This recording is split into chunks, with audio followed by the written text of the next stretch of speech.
Reserve bank of India स्थापित करने में बाबा साहब अम्बेडकर का योगदान था। कितने लोगों को पता है? हिंदू कोड बिल में महिलाओं के लिए इतना बड़ा स्थान देने में बाबा साहब अम्बेडकर का योगदान था। आज हमारे देश के अंदर महिलाओं को जो बराबरी का अधिकार मिला है, उसमें बहुत बड़ा योगदान बाबा साहब अम्बेडकर का है। भारत में किसानों की जो दुर्व्यवस्था थी, किसानों की बदहाली के बारे में आवाज उठाई, उसके बारे में हमारे में से कितने लोगों को पता है? वो इतनी बड़ी हस्ती थे, इतने महान व्यक्ति थे, कहीं ना कहीं उनको एक तरह से दलितों का नेता बना के हमने उनके दायरों को बहुत संकुचित कर दिया।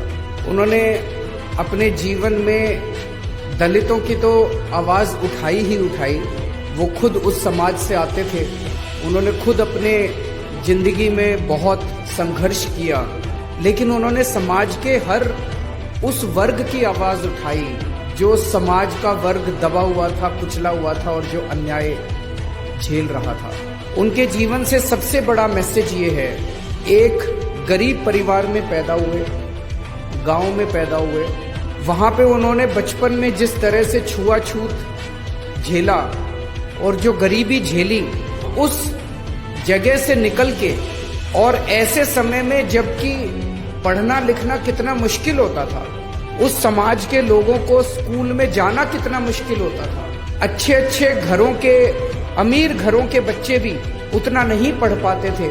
ऐसे में बाबा साहब अम्बेडकर ने इतने गरीब परिवार से निकल के और डबल डॉक्टरेट की डिग्री ली, कोलंबिया यूनिवर्सिटी से पीएचडी की और लंदन स्कूल ऑफ इकोनॉमिक्स से पीएचडी की। मैं समझता हूं आज की डेट में भी 2019 में कोलंबिया यूनिवर्सिटी से और लंदन स्कूल ऑफ इकोनॉमिक्स से, दोनों से डिग्री लेना, डॉक्टरेट की, पीएचडी की, हर व्यक्ति के बस की बात नहीं है। रिजर्व बैंक ऑफ इंडिया स्थापित करने में बाबा साहब अम्बेडकर का योगदान था। कितने लोगों को पता है?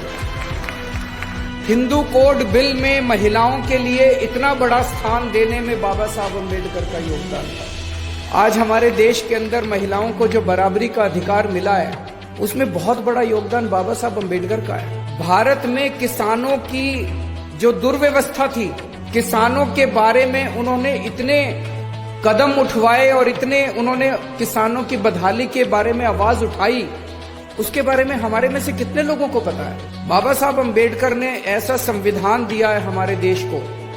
आप सोच के देखिए, 1947 में जब देश आजाद हुआ था, पूरे देश के ऊपर छोटे छोटे इतने राजा महाराजा थे। सरदार पटेल ने देश के अंदर घूम घूम के सारे देश को इकट्ठा किया, एक भारत बना। पूरी दुनिया को उस टाइम ये लग रहा था कि भारत ज्यादा दिन चलने वाला नहीं है। इतनी विविधताएं थी, इतने धर्म थे, इतनी जातियां थी, इतनी संस्कृतियां थी, और उस सारे देश को सरदार पटेल जहां एक और इकट्ठा कर रहे थे, बाबा साहब अम्बेडकर ने ऐसी किताब लिखी, ऐसा संविधान दिया।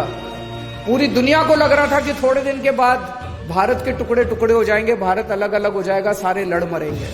लेकिन बाबा साहब अम्बेडकर, आज 70 साल के बाद भारत अलग होने की बजाय धीरे धीरे भारत एक होता गया है। हम सारे लोग एक होते गए हैं, भारत इकट्ठा होता गया है। और ये इस किताब की वजह से है, जो संविधान बाबा साहब अम्बेडकर ने इतना खूबसूरत संविधान लिखा, जिसमें सबकी एकता की बात है, सबकी आजादी की बात है, बोलने के अधिकार की बात है, सबकी बराबरी की बात है, जीने के अधिकार की बात है।